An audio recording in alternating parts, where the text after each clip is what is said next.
அனைவருக்கும் வணக்கம். Welcome to MM புஷ்பாவின் சமையல். வாழைக்காய் வச்சு ஒரு டிஃப்ரெண்டான ரெசிபி செய்யலாங்க.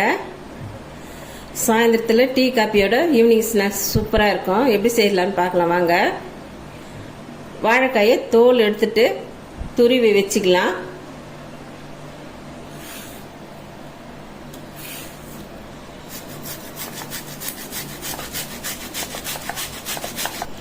வாழைக்காய் துருவியாச்சுங்க. அரை கப்பு பச்சரிசி மாவு சேர்த்துக்கிறேன். 1/4 ஸ்பூன் ஜீரகம் சேர்த்துக்கிறேன். ஒரு வெங்காயம் பொடியாக அரிஞ்சுது, கருவேப்பிலை பொடியாக கட் பண்ணிக்கிறேன். புதினா ஒரு 2 கட் பண்ணி வச்சிருக்கிறேன். ஒரு 2 பச்சை மிளகாய் பொடியாக அரிஞ்சு வச்சிருக்கேன். வெங்காயத்தை வாழைக்காயில் சேர்த்துக்கிறேன். கருவேப்பிலை, புதினா, பச்சை மிளகாய் சேர்த்துக்கிறேன். கொஞ்சமாக பெருங்காயத்தூள் சேர்த்துக்கிறேங்க. வாழைக்காய்க்கு தேவையான அளவு சால்ட் சேர்த்துக்கிறேன்.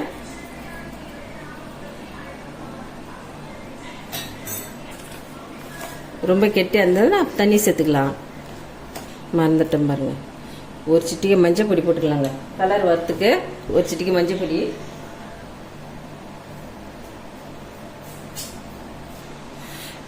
கொஞ்சமாக தண்ணி ஊற்றிக்கிறேன். அப்படியே தவாவில் போய் தட்டினா அடை. இன்னும் கொஞ்சம் தண்ணி சேர்த்தா தோசை, வாழைக்காய் தோசை.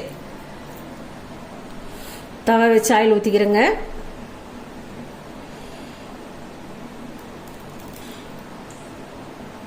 இந்த மாவை ஒரு பிளாஸ்டிக் பேப்பரில் கூட தட்டி போடலாம். நான் அப்படி டைரெக்டாக தட்ட போகிறேன்.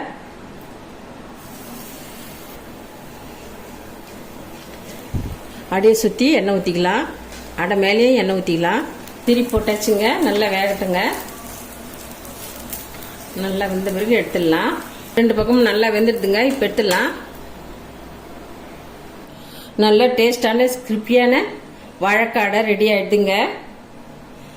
இது வடையை கூட சுட்டு சாப்பிடலாம், தோசையாக கூட ஊற்றிக்கலாம், நம்ம விருப்பம் போல்.